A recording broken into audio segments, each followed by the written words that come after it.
नमस्कार, मैं हूं डॉक्टर प्रियंका सिन्हा, आयुर्वेदाचार्य और आप सबों का मेरे YouTube channel Ayurveda and daily life में स्वागत करती हूं। आज का हमारा विषय है गर्मियों के मौसम में सेवन करने योग्य पेय पदार्थ एवं सावधानियां। तो आज के वीडियो में हम चर्चा करेंगे कि गर्मियों के मौसम में हम कौन कौन सा पेय या ड्रिंक लेते हैं और उसके बारे में आयुर्वेद में क्या क्या बताया गया है। जैसा कि मैंने पिछले वीडियो ग्रीष्म ऋतुचर्या में चर्चा किया है कि गर्मी में यानी समर सीजन में हमारे शरीर में जो रूखापन आता है, भूख कम लगता है, थकान महसूस होने लगता है, शरीर में एवं हाथों में तथा आंखों में जलन होने लगता है। इस तरह के गर्मी के प्रभाव को कम करने के लिए आयुर्वेद में कौन कौन सा पेय या ड्रिंक लेने को बताया है। इस क्रम में आज का हमारा पहला पेय सत्तू है, जिसे आयुर्वेद में सुपर फूड कहा गया है। इसे बलवर्धक, स्फूर्तिदायक एवं तृप्तिदायक के साथ साथ सुपाच्य बताया गया है। वाग्भट ऋषि कहते हैं, सुशीतो तोय सिक्तांगो लिहियान सत्तून स सरकरान, अर्थात जौ चने के सत्तू को मटके के पानी में मिश्री या सेंधा नमक मिलाकर शरबत के रूप में सेवन करना चाहिए। अगर इसमें 1 चम्मच घी मिलाकर पीते हैं तो गर्मी के कारण शरीर में जो रूखापन आया है उसमें स्निग्धता और ठंडक पहुंचता है। सत्तू के बाद हमारा आज का दूसरा पेय गन्ने का रस है, जिसे आयुर्वेद में वाग्भट ऋषि कहते हैं, इक्षो रसो गुरु स्निग्धो बृहंग कफ मूत्र कृत वृष्य शीतोस्त्र पितग्न स्वादु पाक रस सरह, अर्थात इसे स्वाद में मीठा, स्निग्ध तथा तासीर में ठंडा बताया गया है। यह पित्त को कम करता है तथा सभी सातों धातुएं रस, रक्त, अस्थि, मांस, मज्जा, शुक्र और मेद को बढ़ाकर हमारे ओज यानी इम्यूनिटी को बढ़ाता है।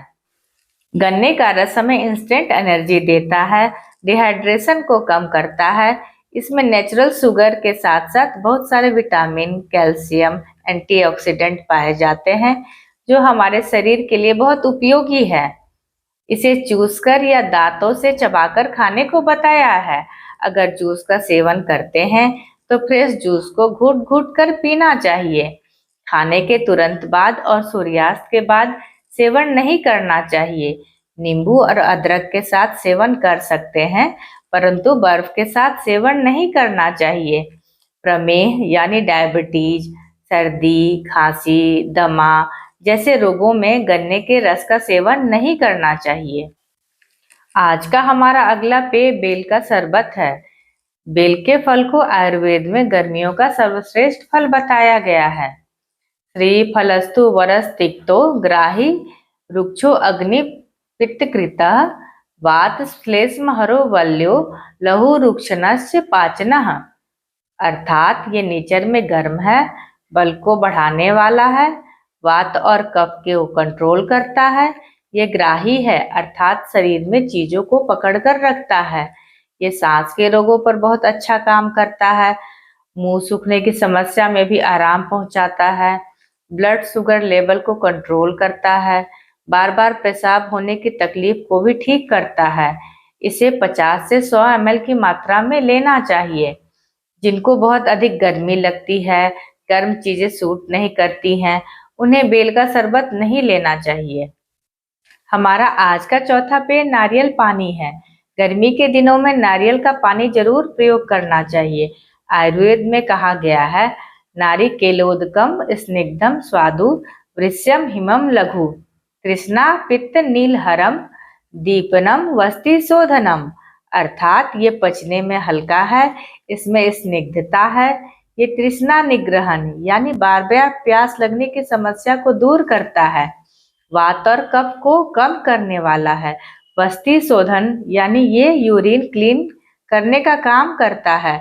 नारियल की तासीर ठंडी है, यह जठराग्नि को बढ़ाता है, शरीर में डिहाइड्रेशन को कम करता है। आयुर्वेद में पक्व फल या पका हुआ फल का पानी लेना श्रेष्ठ कर बताया गया है। अगर आप रेगुलर पीते हैं तो पके हुए नारियल का पानी का प्रयोग करना चाहिए। कभी कभार आप कच्चे नारियल का पानी जिसमें मलाई हो उसका प्रयोग कर सकते हैं। आज का 5वां पेय आम का पन्ना है।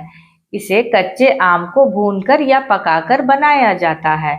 आयुर्वेद में इसे पानक कहा गया है, यानी गर्मियों में पीना हितकर कहा गया है। तृष्णा दाह मूर्छा निवारणः, अर्थात शरीर में बहुत ज्यादा जलन है, प्यास बहुत अधिक लग रही है या बहुत थकान हो गई है तो इसे लेना लाभकर है।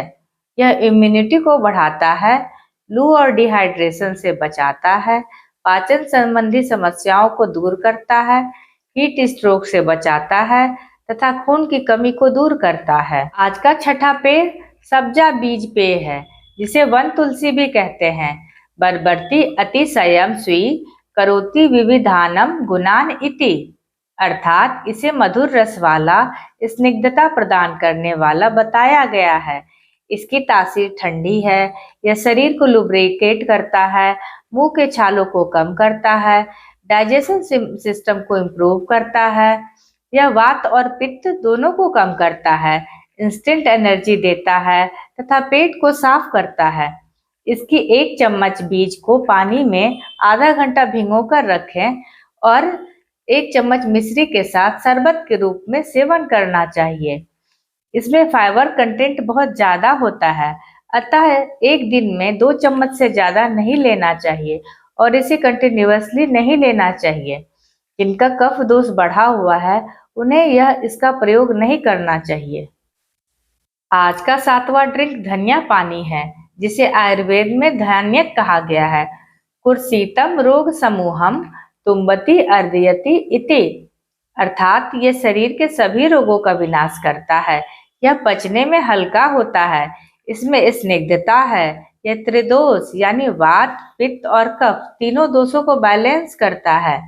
1 चम्मच धनिया बीज को रात भर 1 गिलास पानी में भिगो दे और सुबह इस पानी में 1 चम्मच मिश्री या शहद डालकर 50 से 100 ml की मात्रा में सेवन करना चाहिए। आज का 8वां ड्रिंक मिल्क यानी दूध है।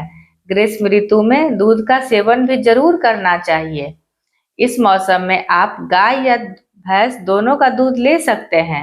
रात को सोने से पहले गाय या भैंस के दूध में मिश्री और शहद मिलाकर पीने से हमारे शरीर को स्निग्धता देता है और रूखापन भी दूर करता है। आज का 9वां ड्रिंक छाछ है। छाछ एक दही का प्रकार है। आयुर्वेद के अनुसार दही में पानी डालकर मथने के बाद उसका पूरा मक्खन अलग निकाल लेंगे। उसके बाद उसमें पानी डालकर पतला करके जो प्रोडक्ट बनता है उसे छाछ या तक्र या बटर मिल्क कहा गया है। यह नेचुरल प्रोबायोटिक है। यह पचने में हल्की यानी लघु होने के साथ साथ जठराग्नि को बढ़ाता है, कफ और वात दोनों को कम करता है। सेवन विधि: छाछ जो ताजा हो और कंसिस्टेंसी में पतला हो यानी पानी जैसा हो, उसका सेवन हम दिन में खाना खाने के बाद कर सकते हैं। लेकिन खट्टी छाछ पित्त को बढ़ाता है, इसलिए आयुर्वेद में इसे ग्रीष्म ऋतु में लेने को मना किया गया है। आज का अंतिम ड्रिंक कोकम का शरबत है। आयुर्वेद में इसे ग्रीष्म ऋतु में सेवन करने को कहा गया है। वृक्षाम्ल ग्राही रुक्षोष्णम वात्म श्लेष्मणि शस्यते, अर्थात यह ग्राही है यानी शरीर में चीजों को पकड़कर रखने वाला है। यह पचने में हल्का है यानी लघु है, वात और पित्त को कम करता है। गर्म स्वभाव का होने के बाद भी यह पित्त को कम कर शरीर को ठंडा रखता है। त्वचा के लिए फायदेमंद है, सन स्ट्रोक से बचाता है, डिहाइड्रेशन से बचाता है, लीवर को एक्टिवेट करता है। ये फैट को बर्न कर बॉडी वेट को कम करता है। सेवन विधि: 1 गिलास पानी में 2 से 4 टुकड़ा कोकम रात भर फुला दें और हाथ से मसलकर छान लें। इसका सेवन आप ऐसे भी कर सकते हैं या मिश्री मिलाकर कर सकते हैं। इस प्रकार हमारे बताए गए ड्रिंक को लेकर आप गर्मी के प्रभाव को कम कर सकते हैं। अगर आज का वीडियो अच्छा लगा हो तो लाइक और कमेंट करें और हमारे चैनल पर नए हैं तो सब्सक्राइब करें और ऐसे इंफॉर्मेटिव वीडियो के लिए बेल आइकन को प्रेस करें। स्वास्थ्य से स्वास्थ्य रक्षणम। धन्यवाद।